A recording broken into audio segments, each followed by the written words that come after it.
इस वीडियो में हम कवर करेंगे गिव Baeyer's strain theory and its limitation. ये क्वेश्चन आपके प्रीवियस एग्जाम में बहुत बार पूछे गए हैं। इसी तरह की वीडियो देखने के लिए आप चैनल को सब्सक्राइब और वीडियो को लाइक करना ना भूलें। तो चलिए शुरू करते हैं बेयर्स स्ट्रेन थ्योरी।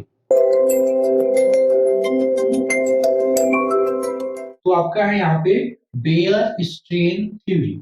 इसको कभी कभी स्ट्रेन थ्योरी के नाम से भी पूछा जाता है। तो इसमें पूछा जाता है कि बेयर स्ट्रेन थ्योरी क्या है और इसका लिमिटेशन क्या है, दोनों चीज पूछता है। तो जो बेयर स्ट्रेन थ्योरी है वो थ्योरी आपकी 1885 में लाई गई और इसको लाने वाले थे एडोल्फ बेयर। कौन थे? Adolf bear. 1885 में एडोल्फ बेयर ने एक बेयर स्ट्रेन थ्योरी दी थी। ये थ्योरी क्या करती है? एक्सप्लेन relative stability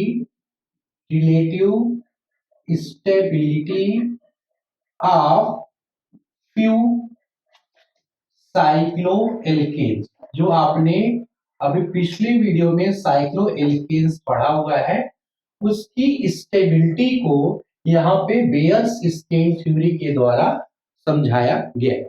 तो Baeyer strain theory, Adolf Baeyer इस थ्योरी को एंगल ऑफ स्ट्रेन से बताते हैं। जो आपका स्ट्रेन है, स्ट्रेन का मतलब क्या होता है? तनाव। तो उन्होंने एक निकाला है angle of strain. Angle of strain यही एक पॉइंट है जिसके वजह से ये इस साइक्लोएल्केन्स के थ्योरी को, स्टेबिलिटी को बताते हैं। कभी कभी ये भी पूछता है कि एंगल ऑफ स्ट्रेन क्या होता है। तो वहां पे आप लिखेंगे एंगल ऑफ स्ट्रेन एक फैक्टर होता है, एक फैक्टर होता है जो साइक्लोएल्केन्स के स्टेबिलिटी को बताता है। ठीक है। तो यहाँ पे एडोल्फ बेयर ने क्या किया? एक आइडियल एंगल निकाला।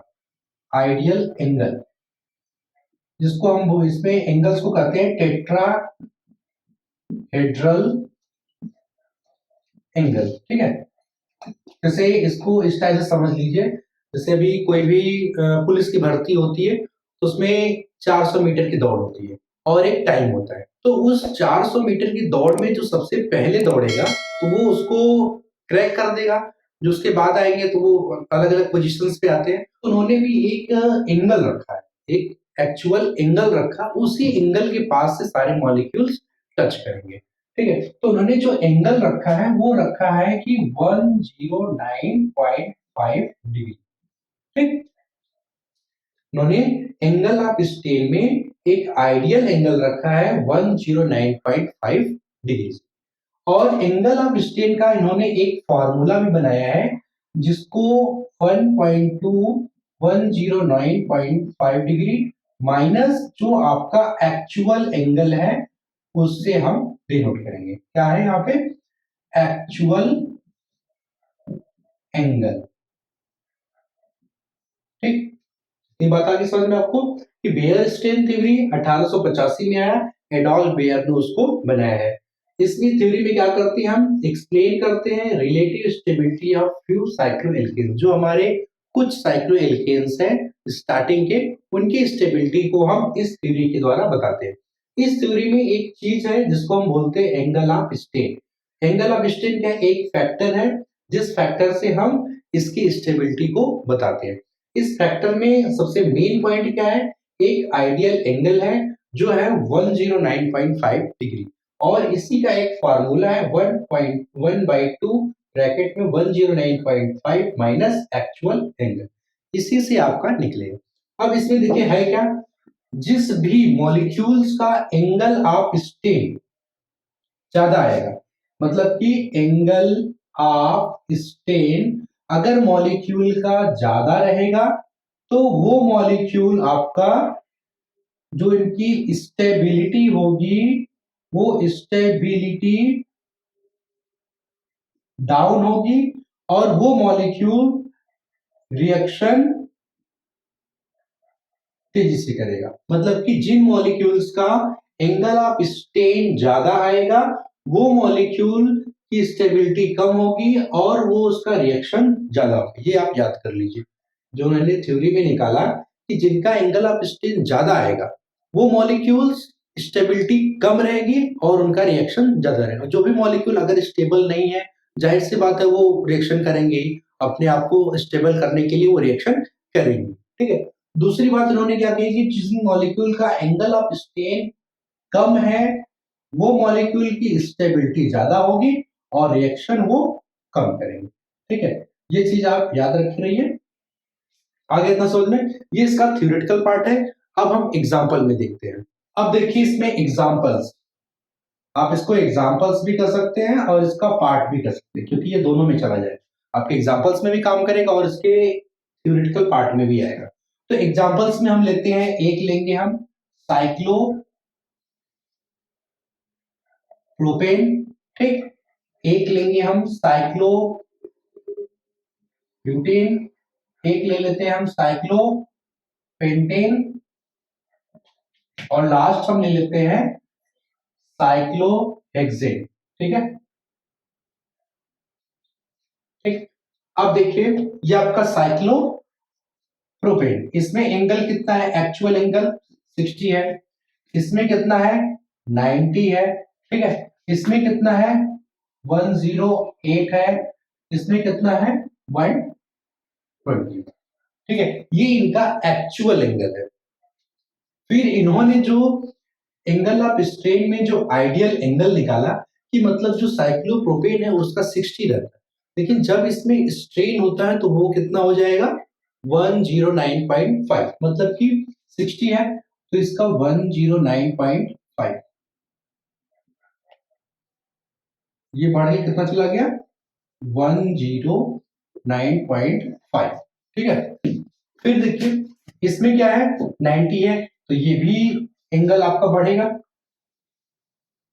ठीक है, तो इसको भी आप क्या करेंगे 109.5।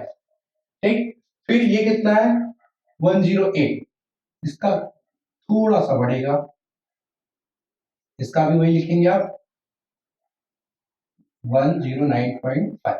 ठीक है, अब इसमें 120 है तो यहां पे एंगल कम होगा। ठीक है, अब इसको इधर भी लगा सकते हैं, कोई दिक्कत नहीं है 109.5। ठीक है, जो आप यहाँ पे किए ये वाला तो आप इसको इधर भी कर सकते हैं, पेन से लिखेंगे तो छोटा छोटा लिखेंगे तो वो हो जाएगा। ठीक, तो ये क्या हो गया यहाँ पे एक्चुअल एंगल इनका 16 हो गया, 60 हो गया, लेकिन जो एंगल ऑफ स्ट्रेन जो आइडियल टेट्राहेड्रल जा रहा है, मतलब इसमें स्ट्रेन, इसमें तनाव कितना हो रहा है 109.5, इसमें भी आपका जो स्ट्रक्चर है वो फैल रहा है, इसमें भी क्या हो रहा है फैल रहा है, और इसमें क्या हो रहा है वो स्ट्रक्चर कम हो रहा है। अब इन चारों मॉलिक्यूल्स का हम निकालेंगे angle of strain. Angle of strain कैसे निकालेंगे, यहाँ पे वही फार्मूला रख देंगे 109.5 माइनस 60। ठीक है, तो यहाँ पे हो जाएगा 1.2, इसमें से माइनस करेंगे आएगा 49.5। ठीक है, जब इसको डिवाइड करेंगे तो ये आएगा 24.75। ठीक, ये इसका हो गया। अब इसको हम करेंगे 1.2 109.5 और इसको माइनस कर देंगे हम 90। ठीक है, ये डिग्री क्या है, ये आइडियल वैल्यू है, ये इसका एक्चुअल वैल्यू है। ठीक है, 1.2, इसको हम जब माइनस करेंगे वो आ जाएगा आपका 19.5। जब इसको हम डिवाइड करेंगे तो ये हो जाएगा लगभग 9.75। ठीक है, फिर इसको करेंगे हम 1.2 109.5 माइनस 108। ठीक, तो यहाँ पे हो जाएगा 1.5 और इसको जब हम डिवाइड करेंगे तो ये आएगा 0.75। ठीक, इसका भी एंगल ऑफ स्ट्रेन निकाल लेते हैं हम 109.5 माइनस 120, यहाँ पॉइंट आप लगा दीजिएगा सब में। ठीक है, क्योंकि ये एंगल्स हैं यहाँ पे लगे रहेंगे। फिर यहाँ पे आ जाएगा 2, इसको माइनस करेंगे तो ये माइनस में आएगा माइनस 10.5, क्योंकि ये 120 है, ये 109। जब डिवाइड करेंगे तो माइनस 5.25। ठीक है, तो जो आपका साइक्लो प्रोपेन है उसका है 24.75, साइक्लोब्यूटेन का है 9.75 और साइक्लोपेंटेन का है 0.75 और जो है साइक्लोहेक्सेन का है वो है -5.25। अब देखिए यहाँ पे हम क्या देखेंगे, अब ये सब पॉइंट्स हो गए। अब इन पॉइंट्स पे हम ये जो इनका थ्योरेटिकल बेस्ड है इसको रखते हैं, ठीक है। अब देखिए इसमें क्या है, ये नंबर इन सभी के नंबर में ज्यादा है, तो ज्यादा एंगल ऑफ स्ट्रेन होने से क्या होगा, उनकी स्टेबिलिटी कम होगी। स्टेबिलिटी यहाँ पे एक स्टेबिलिटी लिख देते हैं और यहाँ पे एक रिएक्टिविटी लिख देते हैं, ठीक है। मतलब जो यहाँ पे एरो लगता जाएगा वो स्टेबिलिटी का हो जाएगा और ये हो जाएगा रिएक्टिविटी का, ठीक है। तो यहाँ पे सबसे ज्यादा नंबर यही है, मतलब एंगल ऑफ स्ट्रेन सबसे ज्यादा है, तो इनकी स्टेबिलिटी क्या हो जाएगी यहाँ पे, सबसे कम, ठीक है ना। सबसे ज्यादा तो सबसे कम हो गई। अब इनका रिएक्शन सबसे ज्यादा, जो सबसे कम स्टेबल होंगे वो सबसे ज्यादा रिएक्टिव होंगे, ठीक है। अब इसके बाद 24 के बाद उससे कम ये है, मतलब कि उससे जो इनकी स्टेबिलिटी है उससे थोड़ी सी ज्यादा होगी, मतलब कि इससे थोड़ी सी ज्यादा स्टेबल होंगे ये, मतलब कि ये पॉइंट देखिए सबसे नीचे, इस पॉइंट को थोड़ा सा ऊपर बना दीजिए, ठीक। और रिएक्टिविटी इनमें थोड़ी सी कम हो।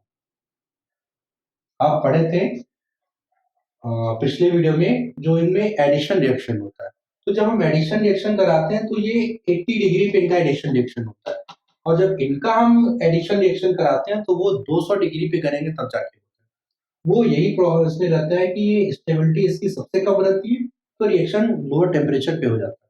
लेकिन अगर स्टेबिलिटी उनकी थोड़ी सी ज्यादा रहती है एज कम्पेयर टू साइक्लोप्रोपेन, तो वो रिएक्शन करने की थोड़ा सा उनको टेम्परेचर ज्यादा चाहिए होता है, ठीक है। मतलब स्टेबिलिटी सबसे कम, फिर उससे ज्यादा स्टेबिलिटी इनकी हो जाएगी क्योंकि 9.75 है, फिर उससे ज्यादा स्टेबिलिटी इनकी हो जाएगी,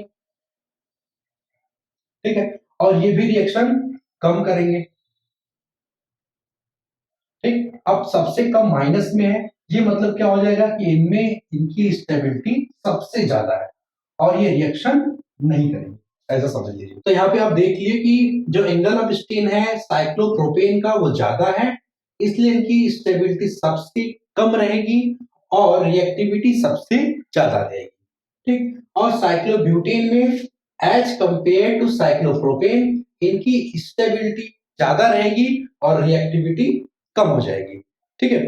फिर उसके बाद जो है आपका साइक्लोपेंटेन, इसमें क्या है, इससे कंपेयर में इसकी स्टेबिलिटी ज्यादा है और रिएक्टिविटी भी कम हो जाएगी। फिर लास्ट में जो है ये सबसे ज्यादा स्टेबल है और इनकी जो रिएक्शन है वो ना के बराबर होगी, ठीक है। तो आप समझ गए ना ये थ्योरी यहीं तक है। अब इसमें एक आता है लिमिटेशन। लिमिटेशन में क्या आता है, यहां तक बात इनकी सही आई, यहां भी बात सही आई, यहाँ पे इन सब में क्या हुआ कि इन्होंने बोला कि यहाँ पे रिएक्शन जो है नहीं करेंगे, एकदम नहीं करेंगे, एकदम नहीं करेंगे इनके एंगल ऑफ स्ट्रेन से। लेकिन जब इनको रिएक्शन कराया गया तो ये इनसे भी तेजी से रिएक्शन कर रहे हैं, मतलब कि इनकी थ्योरी यहाँ तक इसमें भी कुछ चांस है, ठीक है। यहाँ भी ले लीजिए, यहाँ तक कुछ, यहाँ तक इन तीनों में इनकी बात सही है, एकदम एक्चुअल फिट हो गई। लेकिन जब इसकी बात आई तो यहाँ पे रिएक्शन बहुत तेजी से हो रहा, ठीक है। तो वहीं से इनकी थ्योरी चेंज हो गई। वहां के बाद से आगे स्टेनलेस थ्योरी, जिसको हम सैचे मोहर थ्योरी कहते हैं, वो हम आपको नेक्स्ट वीडियो में बताएंगे। तो इसमें मेन इंपॉर्टेंट पॉइंट्स यही हैं, इसको आप अच्छे तरीके से लिख के समझ लीजिएगा, क्योंकि इसमें यही प्रॉब्लम करता है कि एंगल ऑफ स्ट्रेन ज्यादा है तो स्टेबिलिटी कम होगी और रिएक्शन ज्यादा होगी, एंगल ऑफ स्ट्रेन कम है तो स्टेबिलिटी ज्यादा होगी और रिएक्शन कम होगी, ठीक है। तो यही चीज से कंफ्यूजन करता है, जिसको आप ध्यान से पढ़ लीजिए। लिमिटेशन में यही चीज लिख लीजिएगा कि इनके थ्योरी के अनुसार जो साइक्लोहेक्सेन है वो मॉलिक्यूल्स रिएक्शन नहीं देना चाहिए, बट वहां पे साइक्लोहेक्सेन रिएक्शन देता है, ठीक है। बाकी इसके आगे की थ्योरी जो सचिन मोहर थ्योरी है वो नेक्स्ट वीडियो में आपको मिलेगी।